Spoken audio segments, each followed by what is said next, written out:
priority was given to power and recycling during their discussions with Vice President Yasaidi. We have discussed various business sectors. I think the most immediate could be the power and the recycle business, basically. So power is both the conventional power, which is we have some power plants, and also the solar energy, which we have just seen. And on recycling, we are talking to the government for a long-term contract to have process your plastics and the aluminum and turn it into a finished product.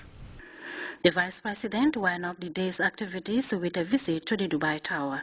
It is currently the tallest man-made structure in history, with about 200-story building, and also houses the world's tallest mosque. The Dubai Tower, which is also called the Burj Khalifa, was inaugurated in 2009. According to Majib, an official guide at the tower, some 8,000 people visit the place every day, including tourists who pay $50 just to access the building. As you can see, we are on Burj Khalifa.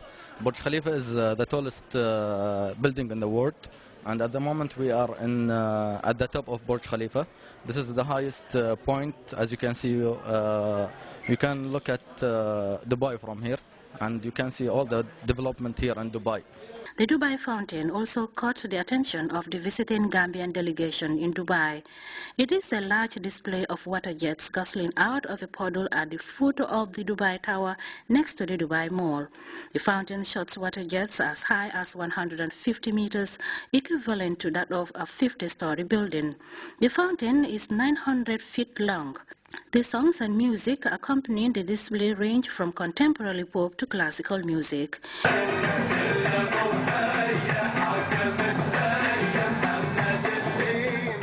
The Dubai fountain performs daily after every 30 minutes from 6 a.m. to 11 p.m., attracting hundreds of people, including tourists. The fountain is controlled from the Dubai Tower, from where it gets its source. The performances are free and can be seen or watched from a distance. The fountain is very beautiful here in Dubai. We have every 6 hours it starts the fountain. Every half an hour we have a music in the fountain. Starting with the Arabic music and they finish with the Egyptian music. Madam Jai Saidi and delegation were finally hosted to a dinner at the Dubai Festival City.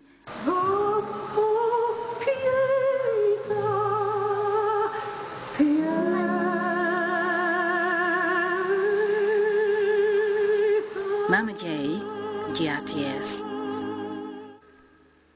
Supporters of the ruling Alliance for Patriotic Reorientation and Construction in the Kanifing municipality have pledged a sum of $150,000 as their contribution towards the forthcoming 5th National Congress of the party. Babukar Kamara reports the pledge was made during a meeting between members of the task force and party loyalists.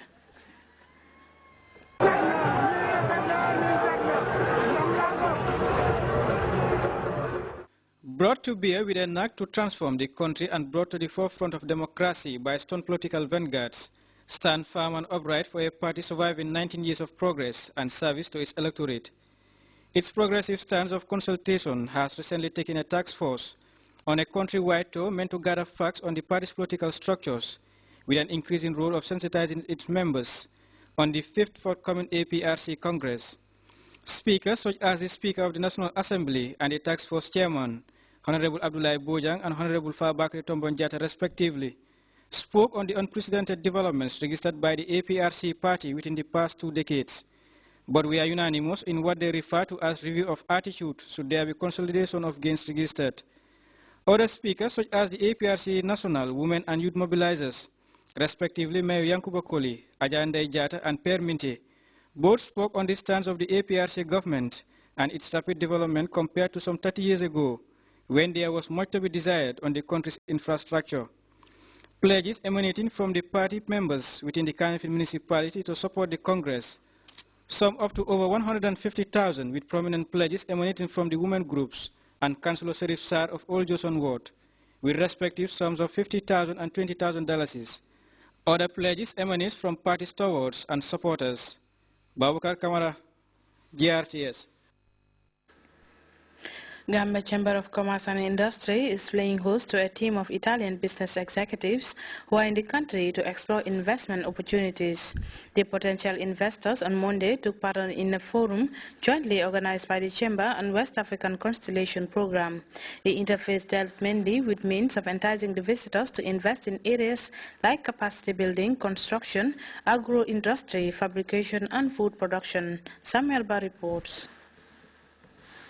As an industry and the West African Constellation Program have joined forces to bring local investors and their counterparts from Italy and Europe to explore the possibilities of tapping business opportunities on the Smiling Coast. The West African Constellation Program is an Italian business organization now chaptered in Banjul, and the main thrust of this meeting is seeking to further unlock some of the Gambia's potential areas of growth. The program about is the development in the Gambia country of sustainable activity in the infrastructure sector, in the agro-industry sector, and in the building sector. The concept is also great, as most of the people involved in work would be Gambians, Gambian skilled, unskilled labor, technocrats, under the supervision of their counterparts from Italy or wherever in the world. So that's what the program is all about. Financing being also a part of the problems. We're trying to ensure that we get finance from Deutsche Bank through the IMF. The concept of this interface is merging local entrepreneurs and technical personnel with Italian and European companies. The opportunities envisaged, therefore, are a wider spectrum for economic growth. The catchphrase for actualizing that dream, according to business experts, is involvement. Gambia stands to gain in the areas of employment, infrastructural development, and technology. Training is also part of it, as most of these people, when they come around, they would be able to enhance the skills already acquired by our own people. Through PowerPoint presentations, the respective team leaders were able to highlight all sectors intended to be explored, ranging from agro-industry, energy, water treatment, general construction, and furniture, among others. The advent of this construction and other prospective business entities could herald more opportunities for homegrown enterprises. It's quite interesting that we're seeing more investors coming into the Gambia. This will really change some of the concepts that we have been using all the time.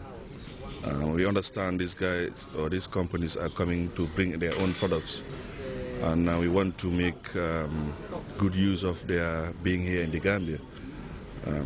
We hope we can work together to also be able to achieve our aims and objectives. It is the offshoot of what is expected to unlock diverse business opportunities in agri-food production and construction, and also the beginning of an envisaged partnership between foreign companies in Europe with their Gambian counterparts. Samuel Ba, GRTS. Well, time now to take our first break. We'll be right back.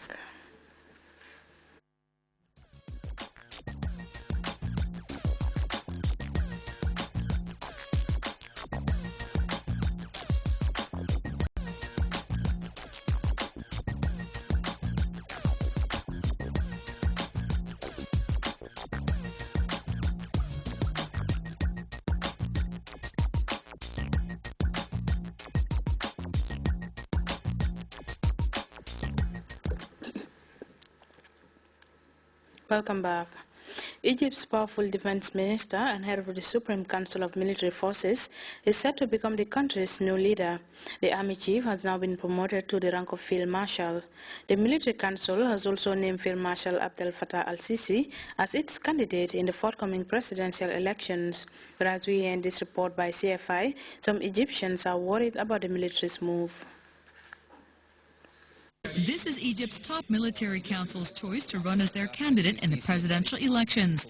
Back in August 2012, Abdel Fattah al-Sisi took an oath of office in front of President Mohamed Morsi, who promoted him from head of military intelligence to president of the Supreme Council of Military Forces. A few months later, Sisi ended up being behind the ouster of Morsi after millions of Egyptians demonstrated against the Islamist Muslim Brotherhood in power. In doing so,